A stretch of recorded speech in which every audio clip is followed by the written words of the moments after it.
Tetapi di luar sana kita itu apa? Kita mengakui kekuatan selain kekuatan Allah. Kita mengandalkan kekuatan selain kekuatan Allah. Jangan. Kalau butuh yang kita pikirkan, teman-teman kita, barangkali bank, walaupun bank syariat, kalau kita butuh itu seharusnya apa? Yang kita ingat hanya Allah Subhanahu wa taala. Lah Allah Subhanahu wa taala mengatakan, "Wa ma min dabatin fil ardi illa 'alallahi rizquha." Ini tentang rezeki. Allah mengatakan, tidak terkecuali dabah, itu artinya hewan melata. Tapi maksud daripada ayat ini, tidak terkecuali makhluk Allah yang bernyawa, maka rezekinya sudah dihandle oleh Allah Subhanahu wa taala. Lah kalau kita sudah dihandle, lah kok masih ragu? Seorang petani saja dikatakan sama yang punya sawah, ya sudah nanti kamu kirimannya tak kirim. Nggak mikir dia masalah makanan. Dia tetap bekerja. Karena apa? Yakin yang punya sawah mau ngirim. Lah ini loh kita sudah dikatakan oleh Allah, nanti rezekimu tak handle. Kok kita masih ragu? Ya ini kan keliru kita. Oleh karena itu jangan ragu atas apa? Atas perintahnya Allah Subhanahu wa taala. Kemudian apa? Wa yuqimunas shalah. Berarti apa? Tatkala kita sudah berdakwah agar meyakinkan banyak orang bahwasanya syahadat itu penting. Yang kedua adalah wa yuqimunas shalah. Kita mengajarkan sholat. Kita ketahui bersama, sholat itu amalan yang sangat penting. Bahkan Imam Nawawi mengatakan bahwasanya as-sholatu ra'sul ibadah. Sholat itu merupakan kepala daripada ibadah-ibadah yang lain. Kalau kita bisa hidup tanpa tangan, kita bisa hidup tanpa kaki, mungkin nggak kita itu hidup tanpa kepala? Sulit sekali. Kalau bisa hidup, mungkin orang-orang juga pada kabur, nggak mau itu berteman sama kita. Oh, nggak ada kepalanya, ngeri sekali gitu kan. Nah, begitu juga ibadah. Kalau antum baik, sodakohnya baik, yang lainnya, tapi sholatnya nggak baik, maka pertama kali nanti di padang mahsyar, kalau kita dihisab, dibuka pertama kali. Oh, sholatnya nggak bener, langsung semua itu nggak bener. Tapi tatkala dibuka, oh sholatnya bener, nggak usah amalan yang lain nggak dihitung. Kemudian apa? Ya sudah, kamu langsung surganya Allah Subhanahu wa taala. Maka sholat itu amalan yang sangat penting. Sehingga apa? Kalau sholat itu merupakan amalan yang penting, maka kita harus memahami kaifiyatus sholat, tata cara sholat yang benar. Jangan sampai ada perkataan as-sholatu lidzikri, sholat itu untuk mengingat Allah. Saya itu pernah itu diskusi sama orang lama itu, saya kan jauh, saya itu musafir sehingga saya jamak begitu ya. Saya adzan, ya sudah nggak sholat. Tetapi sampai mau adzan berikutnya, ya kenapa jenengan nggak sholat? Tuh, saya sudah sholat. Loh, jenengan dari tadi sama saya, kapan sholatnya? Iya kan sholat itu lidzikri. Loh, ini saya sudah ingat. Nah, begini doang, ini nggak boleh. Bagaimana cara kita sholat ingat kepada Allah itu harus versinya Rasulullah. Oleh karena harus belajar. Di antaranya ada khusyuk, ada tumakninah, harus kita belajar. Dan sholat itu wajibnya kita harus berwudu.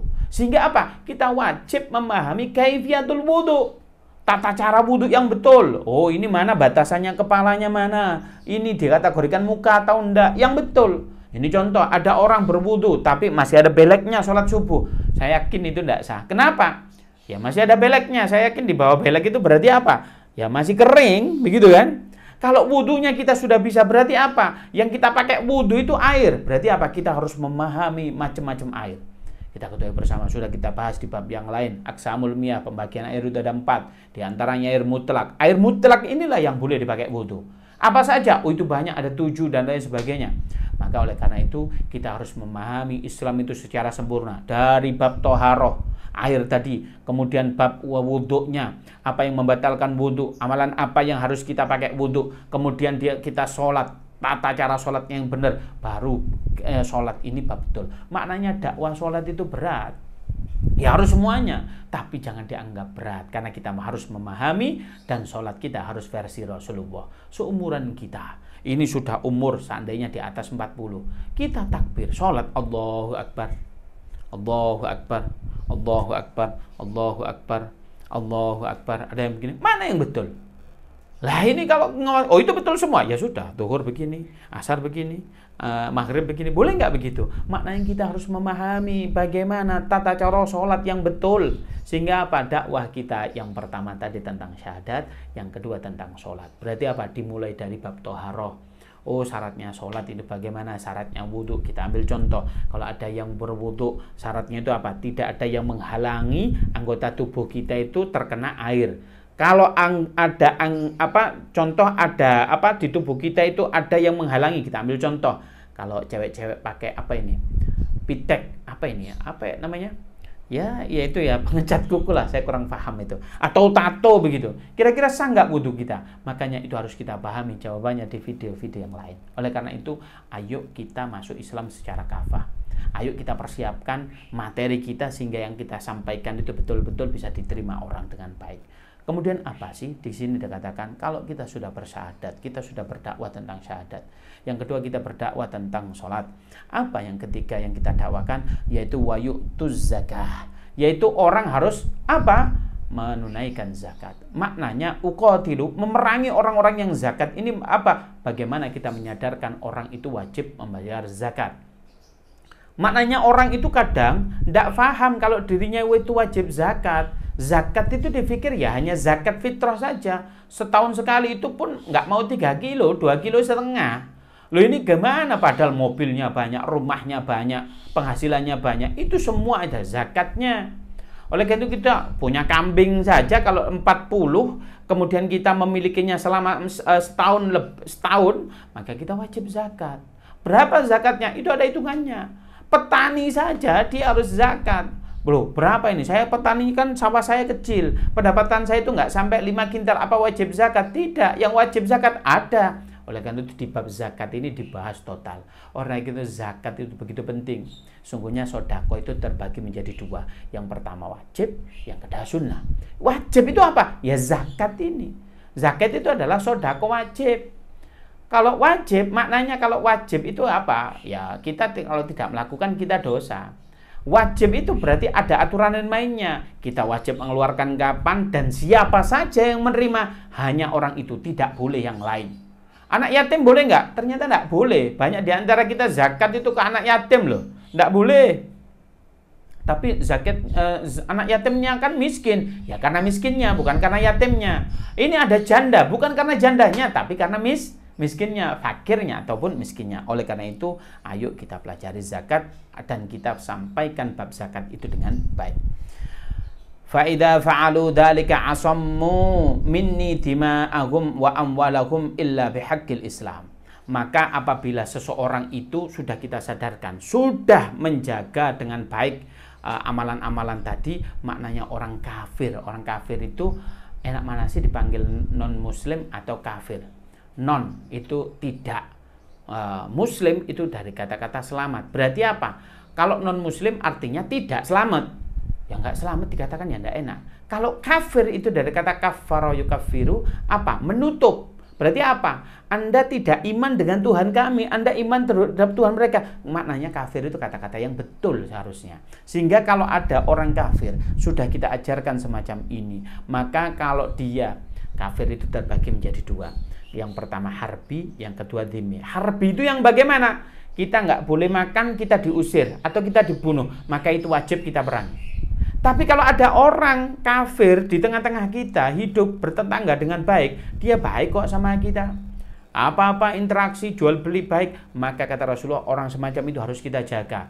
Bahkan bukan hanya kita jaga, dijaga hartanya, dijaga keamanannya. Bahkan dikatakan Rasulullah harus adil.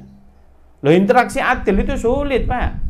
Jangan-jangan kita itu kita punya selamatan, syukuran begitu ya, punya parcel atau karena dia non muslim, karena dia orang kafir nggak kita kasih, jangan, nggak adil. Kita kasih karena itu hukukul jiron, bagian dari hak tetangga kita. Oleh karena itu kita harus baik. Maka di sini Islam itu hadir bukan semata-mata ingin menguasai, tetapi hadirnya Islam itu rahmatan lil alamin. Kita lihat bahwasanya di daerah Syam itu dulu adalah pusat ibu kotanya umat Islam. Tapi kita lihat baik di Palestina maupun di Jordan maupun di Irak tetap masih ada gereja. Maknanya dulu pusat umat Islam di situ, tapi gereja tidak dimusnahkan. Loh, di Palestina itu masih ada gereja. Justru yang merusak gereja-gereja itu ya orang Israel.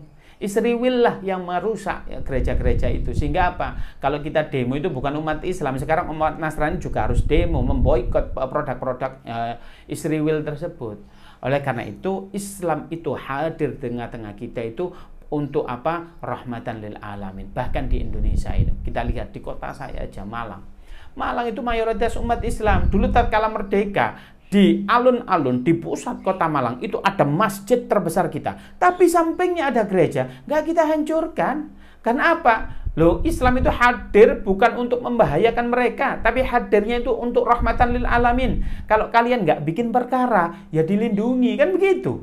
Kecuali bikin perkara, lain cerita. Kalau Anda beli kalau Anda jual kita beli, nah begitu istilahnya, kata Bang Capar gitu ya. Nah, bagaimana Islam itu? Bahkan Indonesia itu dulunya kerajaan-kerajaannya Majapahit, lalu berubah menjadi kerajaan Demak, kerajaan-kerajaan Islam berkembang di mana-mana. Tapi antum lihat, apa sih ikonnya Indonesia? Apakah Masjid Istiqlal yang besar itu? Ternyata tidak. Ikonnya apa? Candi Borobudur. Dalam notabene yang memiliki adalah orang kafir, orang non-muslim. Oleh karena itu apa? Islam hadir itu untuk rahmatan lil alamin, bukan rahmatan lil muslimin.